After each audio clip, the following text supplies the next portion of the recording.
Hi, welcome back. We are set up for sewing, and a couple things that I want to make sure of. I've got my thread that I'm quilting with. I also wound a bobbin in the same thread color. Now you don't have to do that, but you do sort of want to keep compatible weights of thread, top and bottom. So I'm quilting with the rayon embroidery thread. And so just to keep that consistent, I wound a bobbin. When you do that, we want to make sure that it's kind of compatible with the lining or the backing fabric. You want to avoid a huge contrast like white on top and black on the bottom.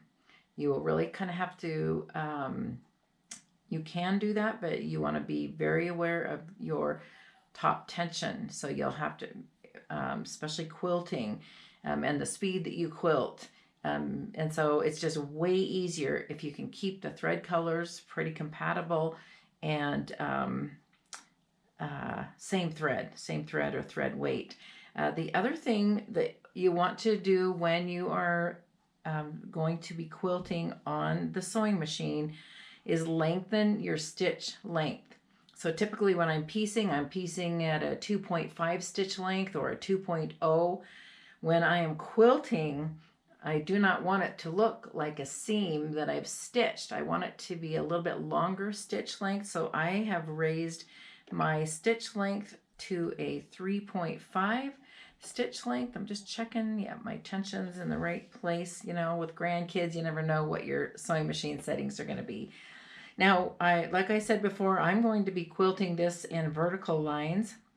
And so I can do two things. I can start just at one edge and move towards the other side.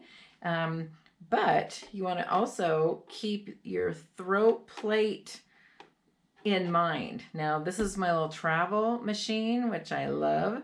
The machine that I would typically be quilting on, I've got a much bigger throat, but you still can do this. So I'm going to show you, I'm going to start in the middle, but what I'm going to do is slide this in, and I'm going to give this, I'm calling it a quilt, okay? We're just going to call it a quilt for lack of, this is my jacket back piece, but I'm just rolling that up so I don't have a big wad in there where it's going to go, ski wampus. And I'm going to go, it doesn't have to be exactly in the middle, but I'm going to go somewhere in the center.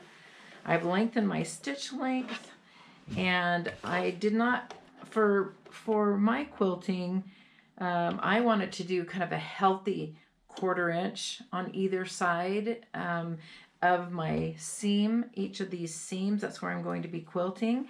And so instead of a 1/4 inch piecing foot, I put on my regular, just my regular standard foot, which is going to give me a little bit more of a, pushing it towards a 3/8 inch if I just stay with the needle in the center position. So kind of play around, with a little scrap or something, and just kind of see what you would like. The main thing when you're quilting on a sewing machine is to stabilize your quilt. So I've got my little extension table on here. If I was doing this with a bigger piece, and even this piece, I've got room out here. I've got some room over here. It's really hard if you have a very small confined space. You just need a little bit of support for your quilt when you're quilting. And so, and then you're just going to go at your own pace. You're moving a little bit more bulk through the sewing machine. I'm keeping the edge of my presser foot just along my seam. Sometimes I will put on I've got a little stash of like surgical type gloves. And all they do is just give me some traction. They give me a little friction here, that helps me move this along. And the other thing, because your fabrics are so nice and stable that you created your jacket pieces out of, there's not going to be a lot of shifting or moving here. If you ever do start to see that, you know, because when I basted these all together, maybe this piece wasn't super, super flat. So don't hesitate to, you know, stop and just make sure those are nice and flattened out. And we're gonna just come all the way to the top. We're quilting. That's how easy this is. I'm going to lay this here, see if you can kind of see that stitching. See how much nicer that looks, that you've lengthened your stitch length. You've got to just, and the other thing I personally love, this is just a little hint of baby pink, that when you look at this quilted jacket, you know, when I run into you at the quilt show, you won't even notice that the thread is pink unless you really come and take a close look. That's what I like about these, you know, these lighter embroidery threads, or more like not even just the weight of the thread, but the icy tone, you know, the little bit lighter pastel icy tone of the thread. So, okay, I'm just going to keep on quilting, but I will say I've started here, and then I'm going to move towards one thing I kind of started to say is, because your fabrics are so nice and stable, you know, we're not going to have a lot of shifting in your pattern, you know, your quilt top.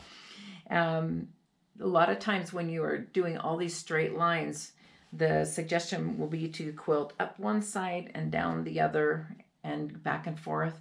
You can do that if you want, but you actually really don't need to. Just for ease, I will probably start at the bottom and come up and go all this way. But then when I'm turning around to go this way, I'll probably just flip it around, you know, start in the center and then just move over this. So this is not going to take me long to quilt. I am super excited to see how this is going to look. I'm going to quilt all of the pattern pieces for the jacket.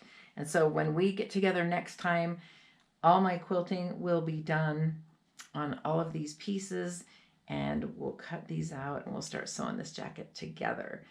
So if you are new to our YouTube channel, it is 10 Sisters TV. You're going to see below this video a link to the website, which is 10sisters.com. That's where you'll find the EasyPiecing Grid that we pieced our jacket fabric with. There's some links to other videos. So the videos, part of the jacket series, there'll be a link to if you're new to EasyPiecing Grid, there will be a link to a little tutorial kind of explaining what EasyPiecing Grid is. I would love it if you would like the video. Love it even more if you'll subscribe to our channel. And I'll see you next time when we are ready to put these jackets together.